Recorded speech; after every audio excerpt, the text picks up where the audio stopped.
bilang kakak ibu guru ceritanya. Adik-adik bapak ada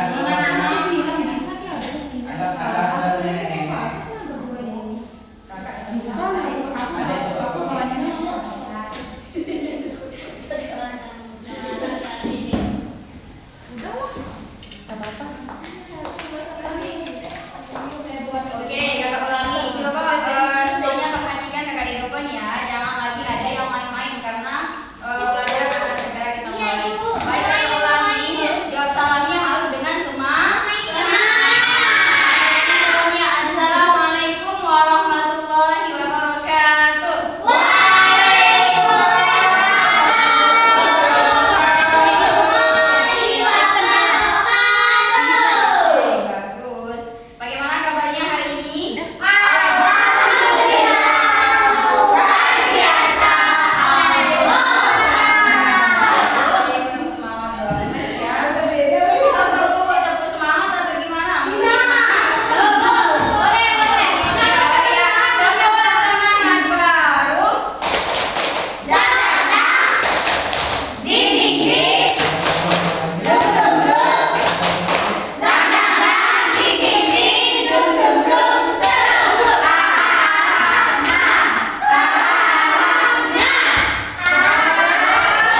Muthalib adalah Kenapa lu orang yang lanjut? sangat terpandang dan mulia.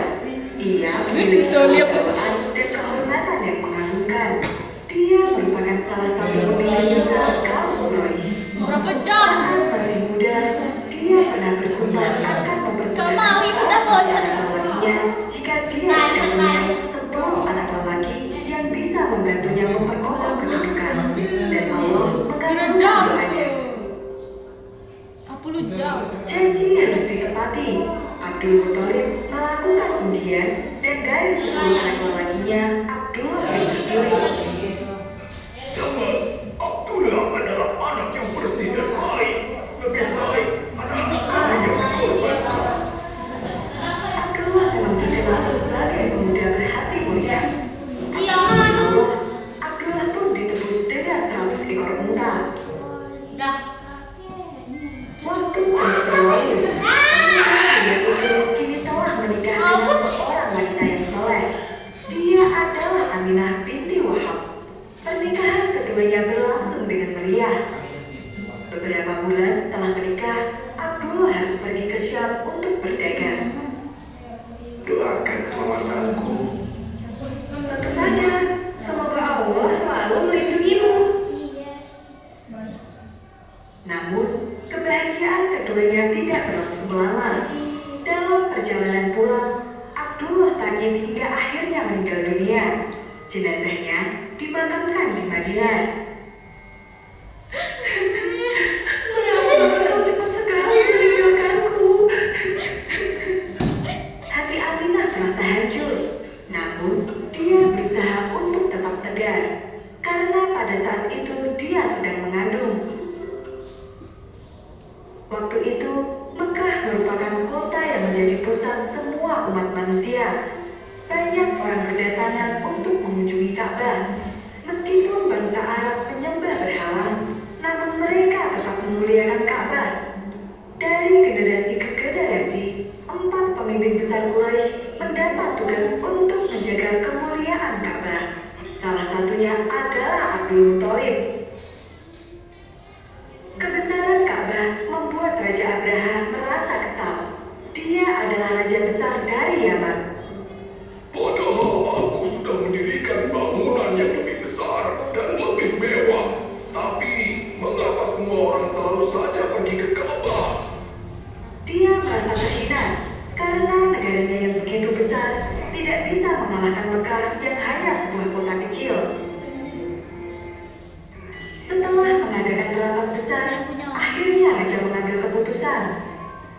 Jika aku tidak bisa mengalahkan Ka'bah, maka aku harus menghancurkannya. Maka berkumpullah semua pasukan milik kerajaan. Pasukan yang terkenal sangat kuat yaitu pasukan bergajah. Mari kita hancurkan. Teriak para prajurit di sepanjang jalan menuju ke kota Mekah. Berita tentang penyerbuan itu segera tersebar. Kaum Quraisy berusaha menghadang, namun mereka semuanya kalah. Mereka kemudian memutuskan untuk mengosongkan kota Mekah dan bersembunyi di tempat yang aman. Lalu, siapa yang akan melindungi Ka'bah? Ka'bah adalah rumah Allah. Tentu Allah yang akan melindunginya. Kita berdoa saja. Pasukan Raja Abraha telah sampai di pinggir kota Mekah. Jumlah mereka sangat banyak. Derap langkah para gajah itu serasa mengguncang tanah. Saat itulah Allah memperlihatkan mukjizatnya. Para gajah itu berhenti dan tidak mau melangkah maju. Mengapa semuanya berhenti? Baginda, para gajah tidak mau bergerak.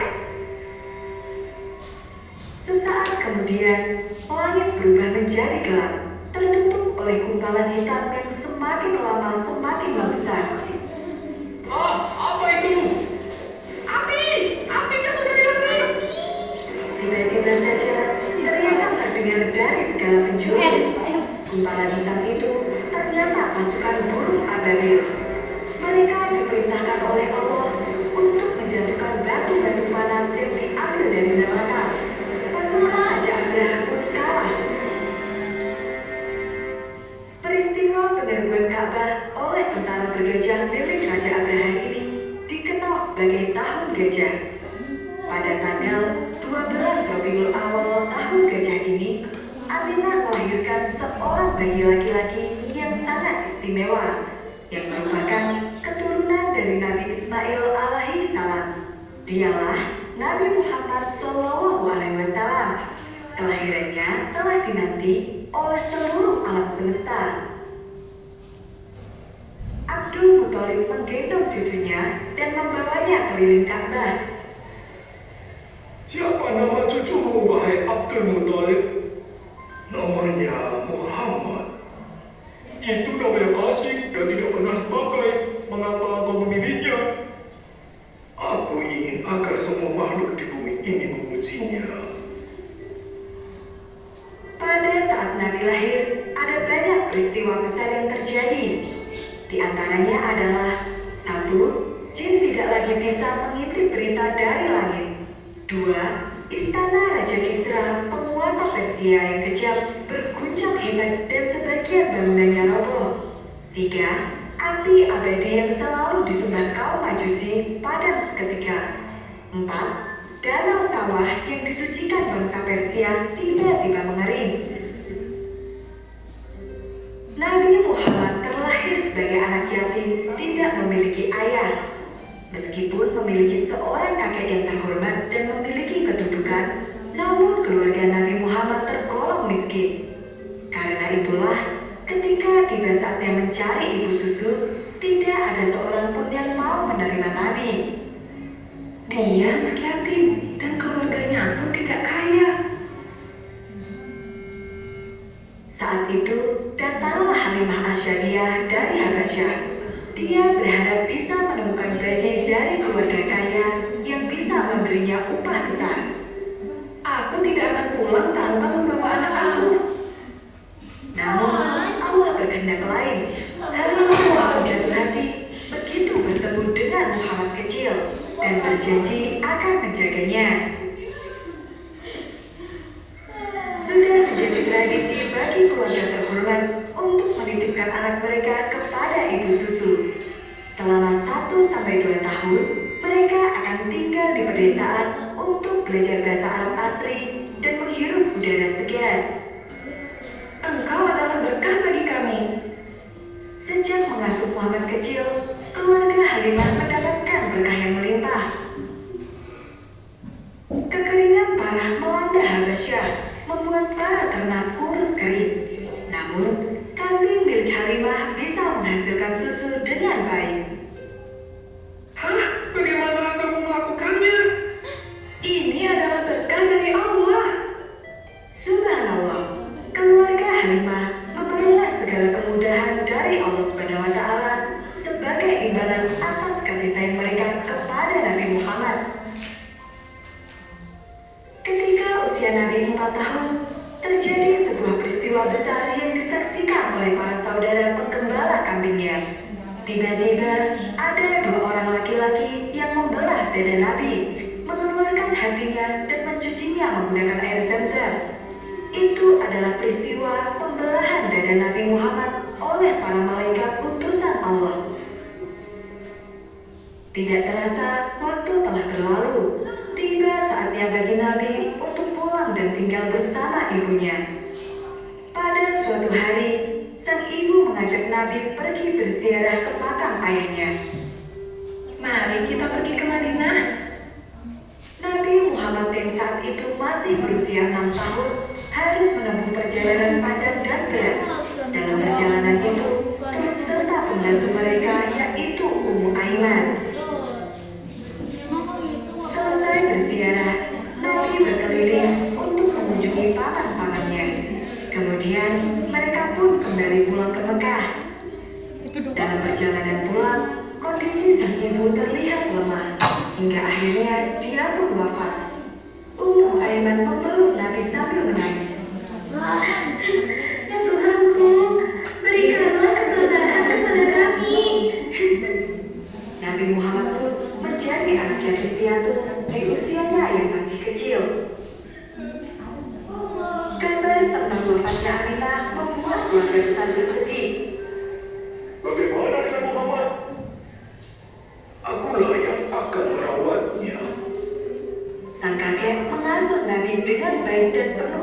sayang. Dia bangga akan cucunya yang begitu cerdas. Namun, 2 tahun kemudian sang kakek wafat, meninggalkan Nabi sendirian tanpa perlindungan di dunia ini. Setelah kematian kakeknya, Nabi tinggal bersama keluarga pamannya, Abu Thalib.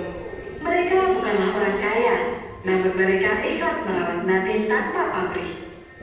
Saat mereka kekurangan makanan, paman dan bibi selalu mengutamakan Nabi daripada anak-anaknya sendiri. Makanlah setelah Muhammad kenyang. Abu Thalib pernah berkata, Engkau adalah anak yang diberkahi. karena setiap kali makan dengan Nabi, semuanya pasti merasa kenyang. Dan ketika Nabi lebih dulu minum susu, maka semua yang minum sesudahnya pasti merasa puas. Subhanallah, inilah tanda-tanda kemuliaan Nabi Muhammad. Berkah selalu melimpah dimanapun dia berada. Sejak kecil, Nabi telah terbiasa bekerja.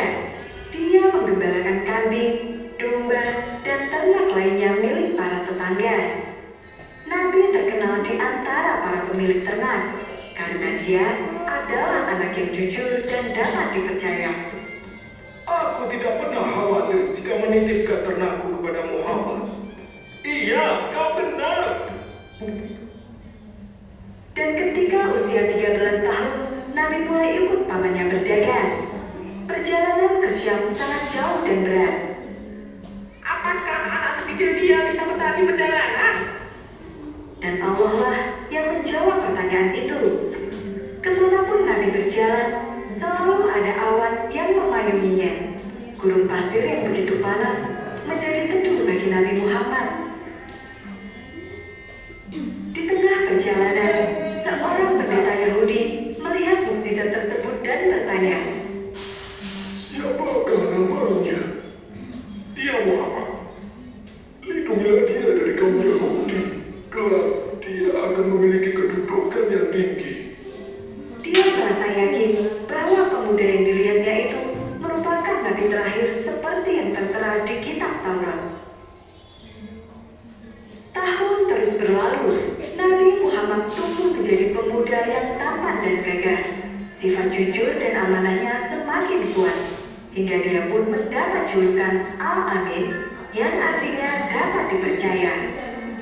Di saat pemuda seusianya suka berfoya-foya, berjudi, dan mabuk, Nabi tidak pernah melakukannya satu kali pun. Subhanallah, sungguh mulia sekali. Suatu ketika, Nabi bekerja pada satu kelompok dagang paling besar di kota Mekah. Kelompok itu milik Khadijah, seorang janda kaya yang sangat baik. Setiap kali Nabi pergi berdagang, dia selalu memperoleh hasil yang memuaskan. Kepandaian Nabi dalam berdagang ini pun menarik perhatian Khadijah. Hingga akhirnya Khadijah melamar Nabi Muhammad. Khadijah adalah wanita mulia yang berasal dari keluarga kaya dan terpandang. Dia mendapat julukan Al-Qariyah yang memiliki arti suci. Banyak saudagar kaya yang ingin menjadikannya istri. Namun, Khadijah memilih Nabi Muhammad, pemuda miskin dan tidak memiliki kedudukan. Bagi Khadijah, akhlak mulia Nabi lebih istimewa daripada harta dan kekuasaan lainnya. Pernikahan antara Khadijah dan Nabi Muhammad pun berlangsung. Ketika menikah, Nabi berusia 25 tahun dan Khadijah berusia 40 tahun. Kelak, Khadijah lah yang akan mendukung semua upaya Nabi Muhammad dalam menyebarkan agama Islam. Dia adalah istri yang istimewa. Dia rela menggunakan seluruh hartanya untuk menegakkan agama Allah. Subhanallah.